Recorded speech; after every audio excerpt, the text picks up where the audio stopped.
journalist here. You'll have to be patient with me. This is the first time I've done this, recording a voiceover while the screen is live. It's a bit of a live stream to me. I saw a video on YouTube, a channel called Redstone Productions, and they had Josh from STAM Audio there with a new 33609 clone. And I saw in the background there that there was some 500 series units I hadn't seen before. So I thought we'd take a look at the website and see what's new, see if there's any information. The website looks a lot better than when I was last on here, which was years ago.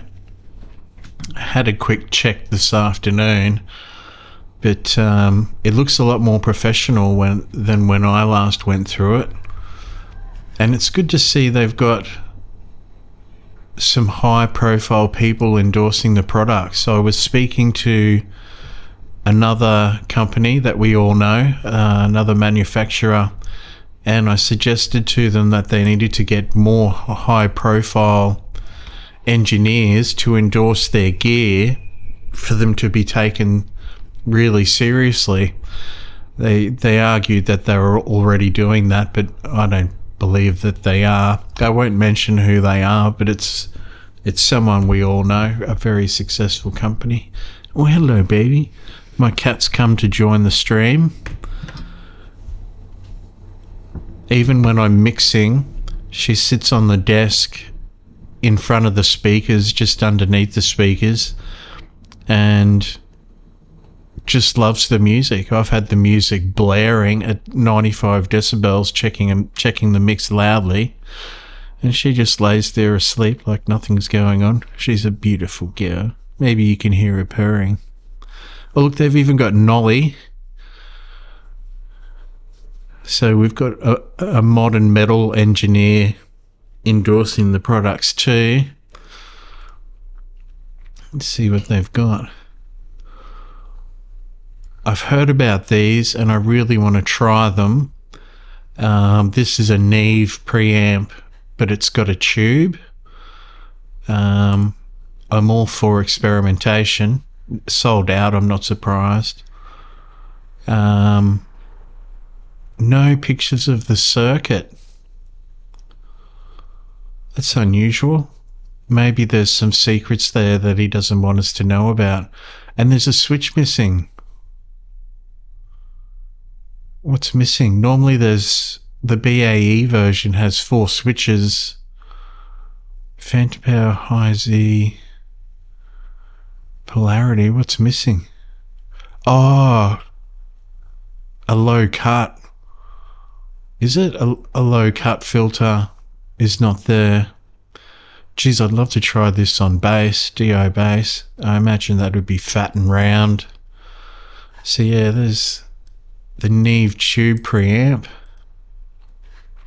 This is an API preamp with a tube. Great price. Look at that price, $590 US. That's just a bargain. Oh, we've got pictures of the circuit here. Oh, that's gorgeous. So we've got the op amp here. I'm not too sure what this is with the skull. I love these skulls. All the acoustic treatment in my studio I made myself, and the fabric is covered in these skulls. And it's very colourful. It looks a lot better than plain fabric, that's for sure. But I think these skulls have got something to do with Mexico. Sorry, I'm rambling. I've gone off the topic. Yeah, I know a little bit about circuits, but not enough to know where in the circuit stage this tube stage actually is. I assume it's before the op amp, but I'm not sure. And the transformer here, I wonder what transformer it is. Custom US made transformer. They're not giving us a name. Maybe it's Cinemag, But if it was Cinemag, they'd probably just say, because using name brand transformers is going to sell the product. So I don't know why they're not telling us what it is, unless he's getting transformers cheaper or he doesn't want to promote Carnhill. I'm not sure. Is it Carnhill that's normally in an API? I'm not sure. We've got 500 series LA3A, and I've seen this on social media, and I do have one gripe with it. I mean, it looks great, and the fact that it's a 2-slot unit means, you know, they probably haven't compromised on a lot component-wise. But the original LA3A has a knob or a screw that you can adjust, and it adjusts how much high end the compressor is reacting to, what frequencies the compressor is reacting to. And I don't know why he hasn't included that on this unit, because to me that's part of the LA3A sound.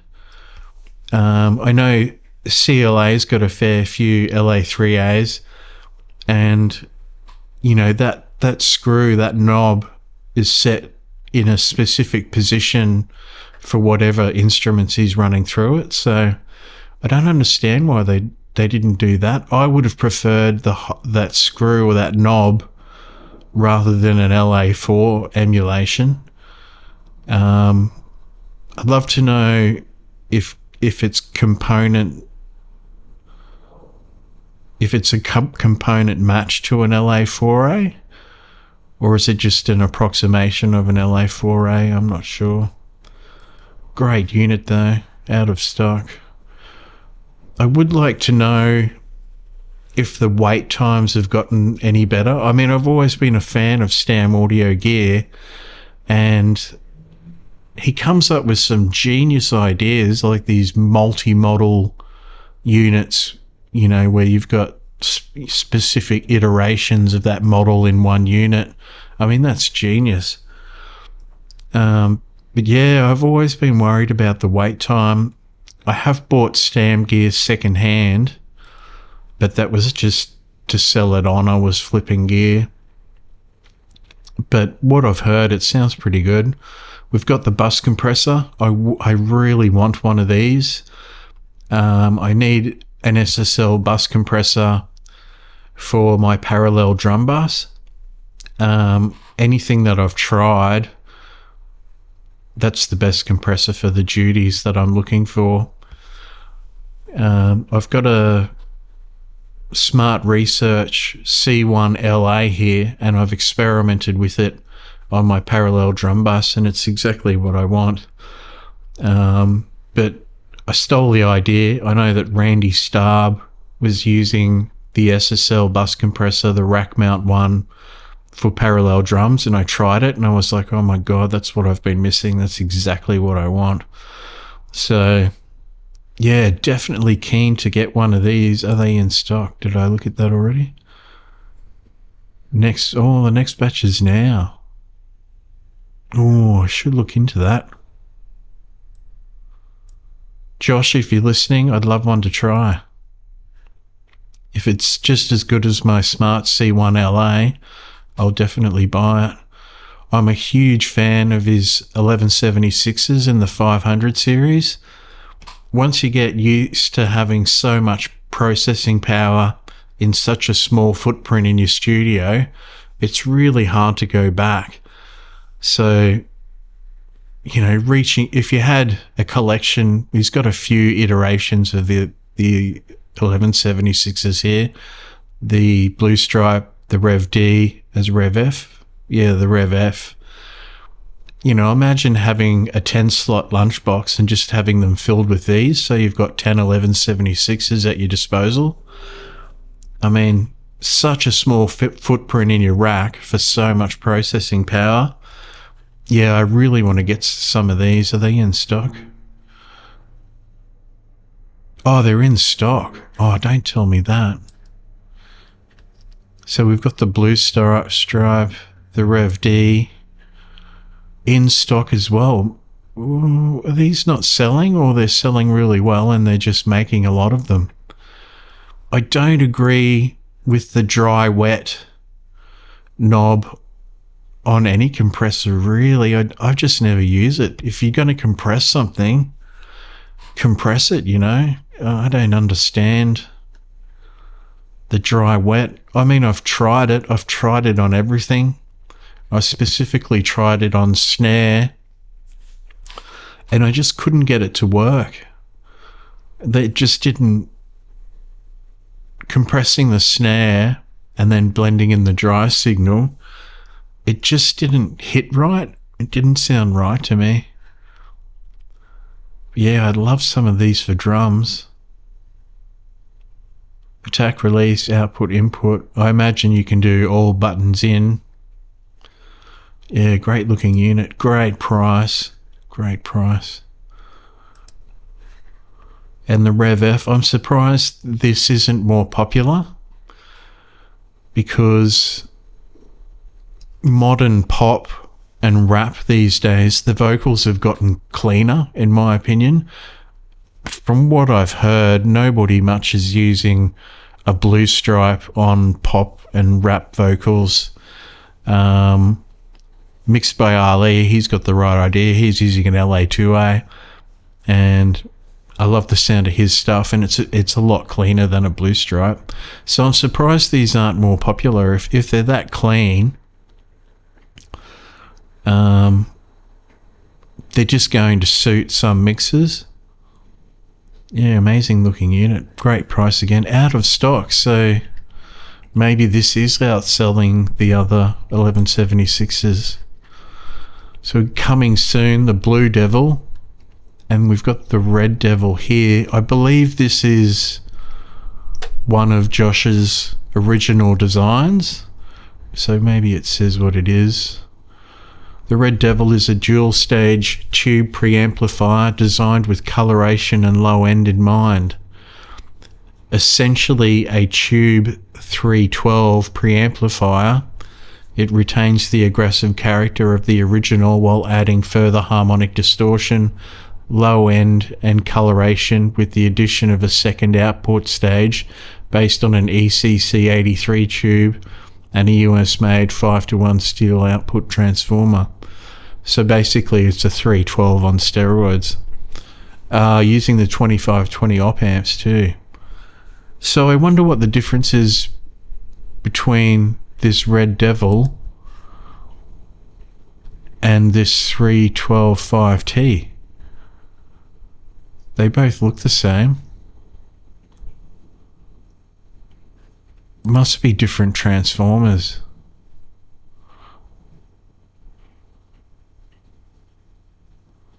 It's basically the same description as the Red Devil. So I'm not too sure what the go is there. Maybe different off amps, who knows. These really excite me. So we've got the Tube Tech CL1A and CL1B in 500 series. I don't know why he's done the CL1A, because everybody wants the CL1B sound. So maybe I'm missing something. Maybe you can let me know in the comments below. Is the CL1A more desirable than the CL1B? It's a great looking unit. I'd love to see the circuit. Josh, if you're listening, put the circuit pictures in there, because it gives your customers something to drool over, especially if they're waiting for an order from you. If they're anything like me, they're addicted to audio and addicted to gear, and they'll just stare at a picture for an hour waiting for your unit to arrive. So yeah, definitely include circuit pics is my advice. How much is that? $10.90. That's great. We might just see what that is. I'm in Australia, so I wouldn't mind seeing what that is. I'm guessing that's going to be $2,000 Australian, so we might as well say 1,000. Yeah, $2,000. Add on $200 for shipping and $200 import fees. Looking at $2,000. That's a hell of a lot cheaper than a CL1B, that's for sure. Yeah, I'd love to try it. I'm spending all my pocket money just looking at these. The full tech. I'm not sure what that would be, but if it's a 500 series Poltec, I'm in, especially if it's tube. And full tech makes me believe that it might have more frequencies. So I know with his rack mount Poltecs, he's added in mid-frequency alteration frequency points as well, which is a great idea. It makes the unit so much more versatile. So yeah, I'll definitely be a customer for this. Maybe it would live on my mix bus. Coming soon, glue. I'm not sure what that could be, considering we've got the SSL compressor already. What could that possibly be? Unless it's a 500 series 33609, but I'd probably call that punch, not glue. Yeah, I'm not sure what that would be. Iron Giant. Gee whiz, if that's a 500 series SPL iron, that would be a huge feat. Super excited to see this. If it's a LA3A and 500 series, I'm definitely going to be buying a pair. Absolutely. Is there any info there? Meow meow. No info there. STAM tech. So we've got a full tech and a STAM tech.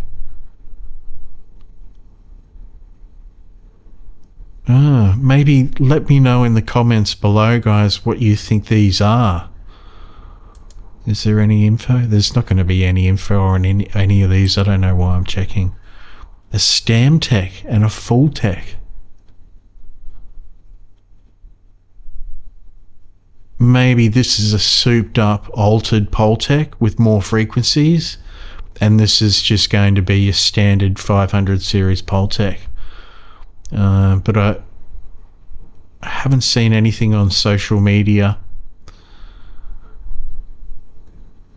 I'm unsure what these are. Are they Neve variants? If you can let me know in the comments below. V82, there's not going to be nothing here. I'm clicking on it, but there's not going to be anything there. I should research this and see what they could possibly be. The first thing I think of is those tube preamps that are called V76 or something like that. I've never tried one. I know Slate has a plugin for it though.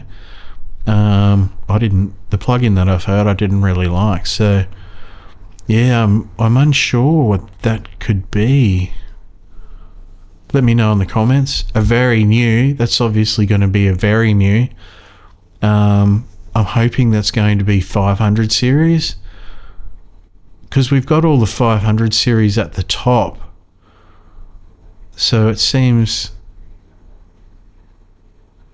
obvious to me that all these would be 500 series as well, and then we're getting into the rack mount here.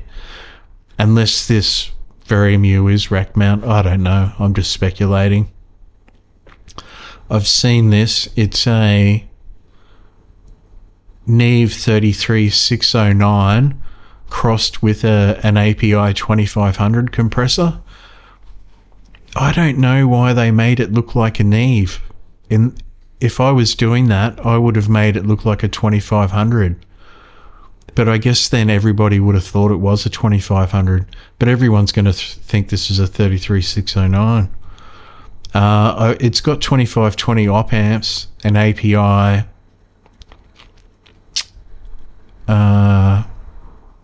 API transformers. Oh no, it does. Oh yeah, it does have 2520s. Carnhill output transformers, 2 US made steel AP2503 replicas. I believe they are API transformers.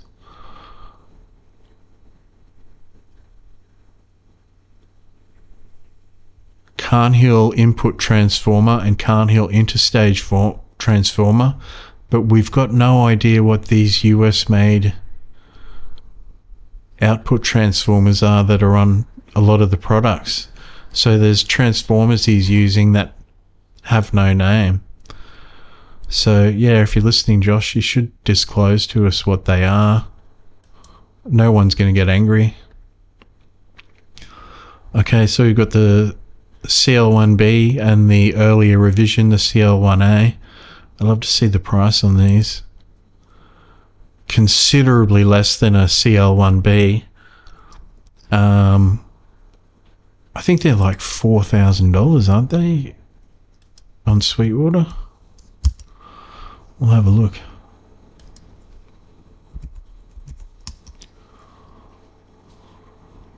$4,500 versus $1,790, or $2,000, you could say. It's under half the price. It sure looks the part. It looks a little bit plainer than a CL1B. It doesn't look as exciting. But I guess how it sounds is the most important part.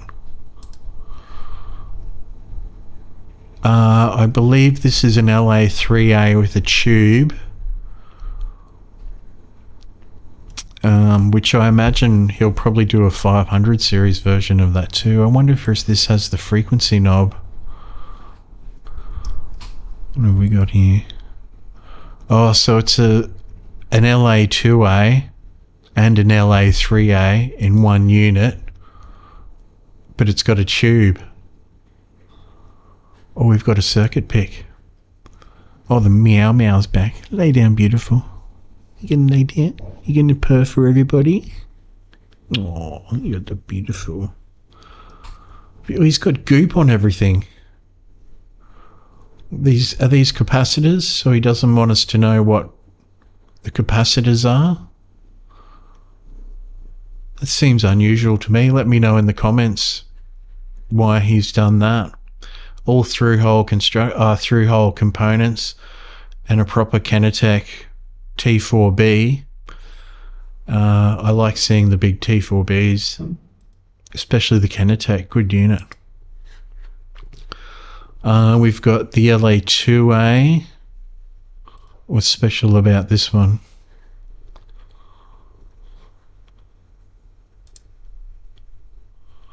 Vintage versus modern. So maybe it's a few different LA2A revisions. Let's see.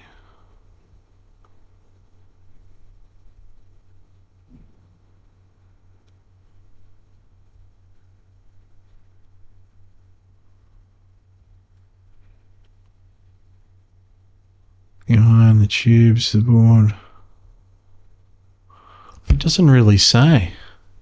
On top of this, we added 3 modes to select your favorite character, making the most versatile and accurate LA2A replica on the market. It's an exact replica of the original schematic from the late 60s with an emphasis control that allows you to control the frequencies that get compressed. Well, that's what is missing on the LA3A clones. A peak reduction knob to push gain reduction as far as you like, a gain knob and limit compress switch that changes the ratio on the unit. So it's just changing the frequency response, or it's actually modeling 3 different iterations of the LA2A. I believe it's just changing frequency response, to be honest. Great price, $12.90. Wow, it sure looks nice. Okay, we've got the LA3A, which I'm not keen on because it doesn't have that high frequency screw or knob, the selector. This doesn't have it either, but you can switch between an LA3A and an LA4A. Quite a nice unit. How much is that going for? $17.90. I just want to see how much they are on Audioscape. I will do a video on Audioscape's website, which seems to be changing quite a lot. Ooh, nice big pictures. Good on yous.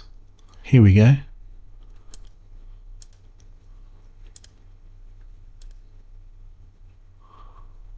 Yeah, this does have the high frequency adjust. I believe that's what this is. Or this knob here. Oh, that's the stereo adjust. So I imagine that's adjusting the linkage. But I could be wrong. Let me know in the comments. But we've got the high frequency adjust here. I think I'd go for this unit over the STAM unit just for that reason. And I really trust Chris Yetta's ears. Not that I don't trust Josh from STAM. So Chris Yetta's got the ears and Josh from STAM's got the ideas. We could turn that into a song. So $1,790 versus same price, $1,700. Yeah, I think the Audioscape wins, I'm afraid.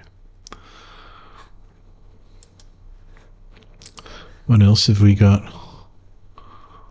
Oh, the SSL bus compressors. I believe some of these have tubes. This has an API output and a Neve output, so you can select which one.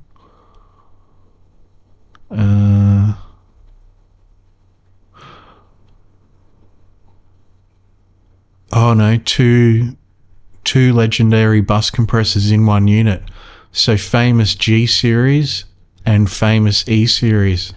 Wow, that's pretty cool. So, oh yeah, British mod as well. Two Neve output transformers. And these BA283, that must be a specific op amp card. And we've got a API mod as well, API 2520 op amps and 2 steel transformers. So you're gonna pay a bit extra for these mods, it looks like. No pictures of the circuit. Gotta have pictures of the circuit, Josh, so we've got something to drool over. I believe this is just a standard unit. No, it's not. It's got transformers. Oh, it's a tube SSL with the DBX type cans in it, which is pretty awesome. Damn, I'd love to try that. That's a beautiful picture. Look at those tubes lined up. That's glorious. Should have put the tubes at the front of the unit to light it up, like the new Heritage units. The new 33609 looks awesome, and this is what started me going down this rabbit hole, because I saw it on YouTube, on Redstone Productions YouTube channel. So this has 4 different iterations of the 33609. So instead of trying to buy a specific revision, you've got all the decent ones here on one knob, one switch. I'd love this. This just looks so awesome. And I believe they've got some... Can we zoom in? Yeah, an attack mod. So you've got the stock attack, fast and slow. So it's more versatile. What's the price on this? $2,000? Oh, $16,900. Oh yeah, $2,000. So worth it. What's that in Australian dollars? Where's the currency converter? Oh, I've gotten rid of it. Then we've got his 1176s. 4 1176 revisions in one unit. How much is that? $15.90. That's a bargain considering you're getting 4 different 1176s. If I wasn't so into 500 series, this is the unit I would buy, just for versatility. Versatility is the future, in my opinion. We're all ready, customers are ready to see attack and release knobs on an LA3A. I mean, we don't want to be stuck with the stock settings on an LA3A anymore. We want attack and release times. I don't know why nobody's doing that. But yeah, this is the 1176 I'd buy.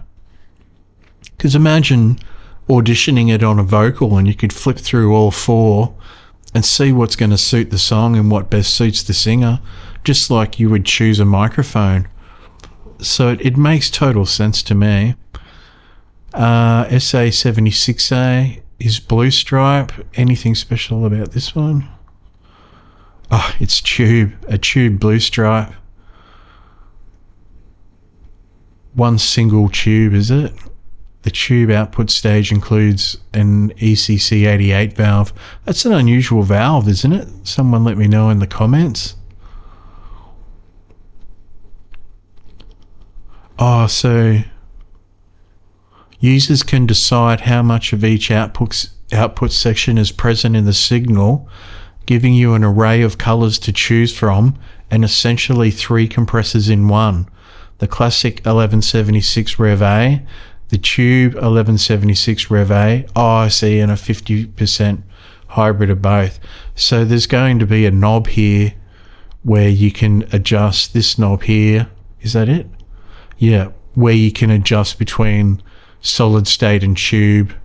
Kind of like what the Universal Audio 410 preamps have. You can adjust a knob in between solid state and tube. That's a cool idea, and another great feature that you would audition, especially on singers. SA76D, I guess this is the same. I guess this is a tube unit. Yeah, tube Rev D with the same knob to blend between solid state and tube.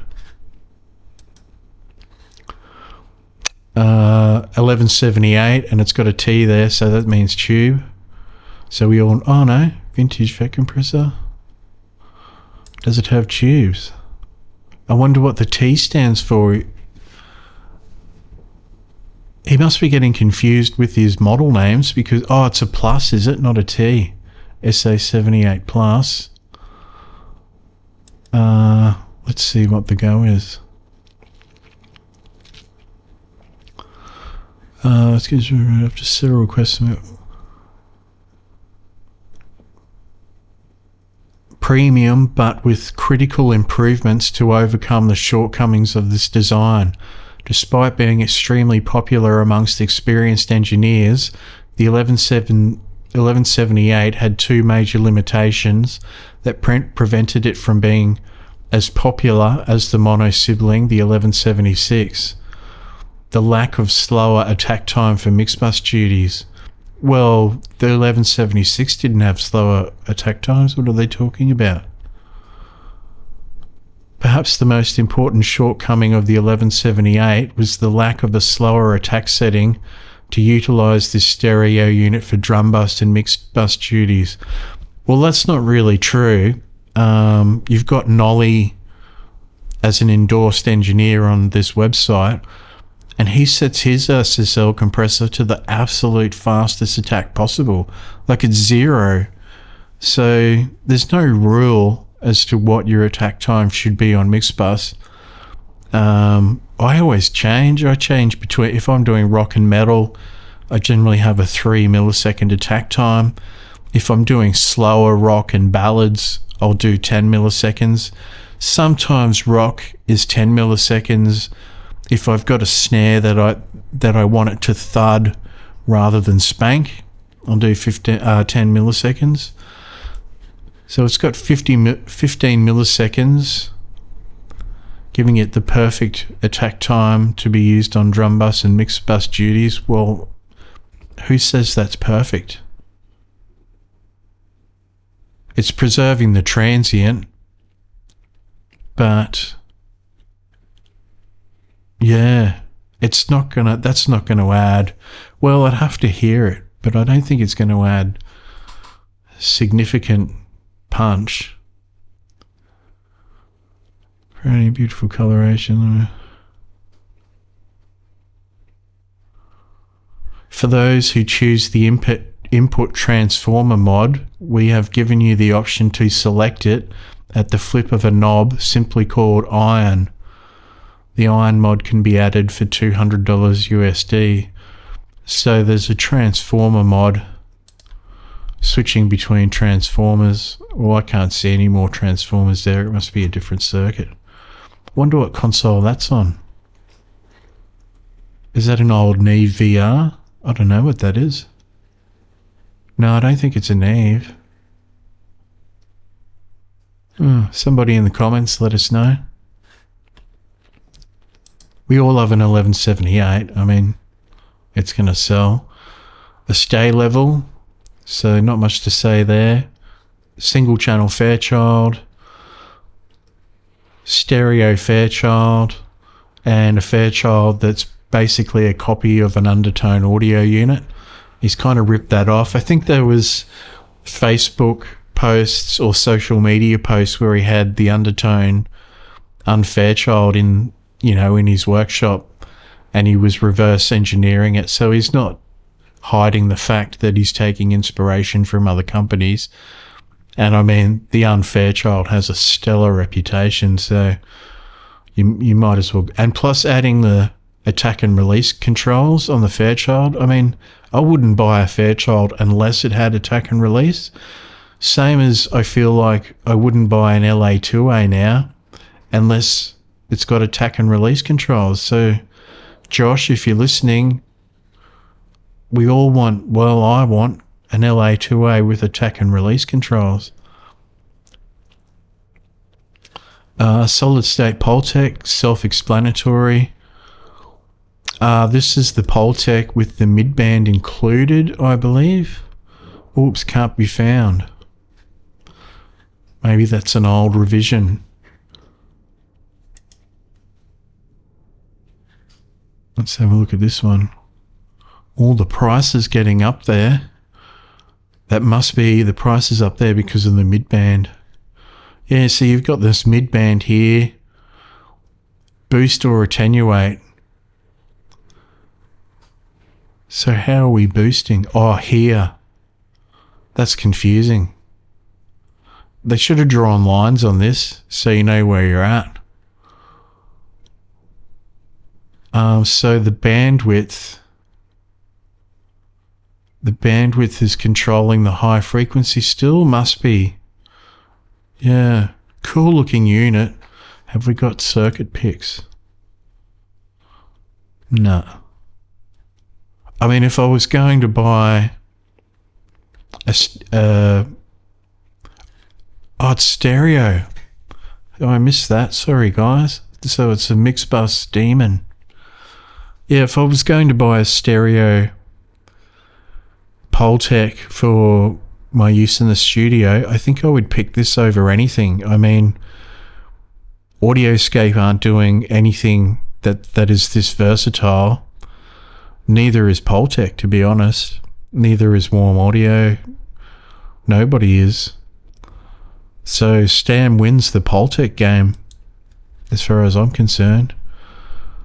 A unit that I just want one day, based on the Sontec 432, arguably the most sought after and famous mastering EQ that ever was. And you look at the circuit, it just looks so basic, but it's legendary. How much is it? Yeah, that's a decent price. I'd pay that. But it just doesn't look like much is in there, but it's all these switches that are costing the money and the labor to do it. And each one of these switches is going to cost a fortune. Are they called Elmer switches? I can't remember. But they're going to cost an absolute fortune. Yeah, I'd love to try it. I wonder if he'd let me pay one off. That's my only option. Oh, what's this? A 432. Is this going to be a tube unit? Oh, stepped switches. Indented knobs. Yeah, I'd probably want that. Gee, it's a lot more. $700 more. Stunning looking unit though, isn't it? And then we're getting onto mics, summing mixers, Neve style preamps, Neve style tube preamps, API preamps, API preamps with a tube. Looks like a Fairchild inspired tube preamplifier. Wonder how much that is. 1700. Yeah, that's not a bad price for something unique. It's kind of, you could call it boutique, couldn't you, with what Josh is doing?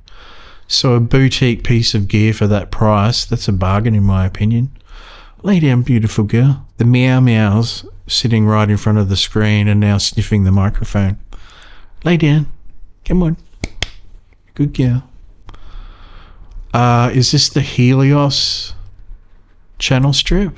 It must be, surely. 69, 269. Yeah, it's got to be the Helios. How much is that? They're normally so expensive. Sold out. I see Helios channel strips for sale on Reverb and eBay. And for some reason, they're so expensive. And the circuits don't really look any different to a Neve or an API. Well, to a Neve. So I don't know why they're so expensive. Well, that's all the STAM audio website for you. If you're into microphones, there you go. I've got enough microphones. Interested in what his price is though. A 47 tube. Oh, that's a pretty great price. Any pictures of the circuit? Stunning looking microphone. When are we going to evolve from this microphone shock mount attachment system? Because this part here is always a pain in the bum for adjusting your microphone. You can never get it tight enough unless I've just been graced with really cheap shock mounts. But I have bought some really good mics and this part is always a pain. So we need to evolve from there. Go back.